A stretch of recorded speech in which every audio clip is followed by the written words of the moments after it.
Assalamualaikum warahmatullahi wabarakatuh. Saya Intanisa Rahmawati dengan NIM 060403200082. Di sini saya akan menjelaskan mengenai pengorganisasian dan struktur organisasi proyek. Pendidikan tidak terlepas dari suatu kegiatan pengorganisasian dalam melaksanakan proyeknya.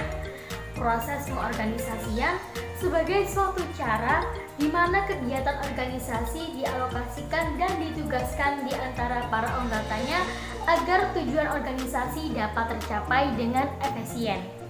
Ya, pada pertemuan minggu lalu kita telah belajar mengenai perencanaan proyek. Hubungan antar prinsip-prinsip manajemen proyek sangatlah erat.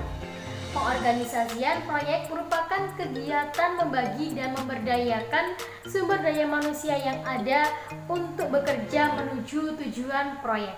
Pengorganisasian ini merupakan tahap kedua dalam manajemen. Kegiatan pengorganisasian inilah yang menghadirkan pembagian tugas dan wewenang. Nah, tugas dan wewenang harus diatur dengan baik agar tidak menimbulkan konflik dalam organisasi. Untuk itu, salah satu konsep yang harus dilakukan adalah dengan membuat struktur organisasi proyek.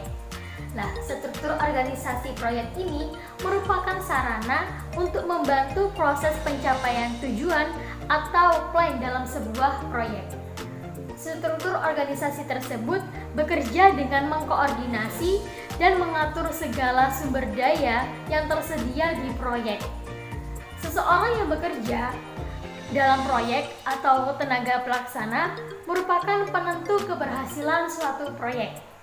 Nah, maka dari itu, setiap tenaga pelaksana harus memiliki kualifikasi, keterampilan, dan keahlian yang sesuai dengan kebutuhan agar dapat mencapai keberhasilan proyek itu sendiri. Selain itu, kebutuhan tenaga pelaksana proyek juga harus disesuaikan dengan keadaan lapangan yang sesuai dengan standar yang ada. Pentingnya kebutuhan tenaga pelaksana proyek sebagaimana yang telah kita ketahui. Untuk itu, ketika merencanakan tenaga pelaksana proyek, kita harus mempertimbangkan faktor-faktor yang ada. Untuk klasifikasi struktur organisasi proyek ada dua nih teman-teman. Yang pertama adalah pengelola proyek dan kontraktor pelaksana. Nah, apa sih beda dari kedua-duanya ini? Yang bagian pengelola proyek. Pengelola proyek ini merupakan rombongan para atasan seperti pemilik proyek dan para konsultan. Sedangkan yang kontraktor pelaksana ini merupakan orang yang bekerja pada proyek dan telah ditetapkan oleh pemilik proyek tersebut serta telah menandatangani surat perjanjian kerja.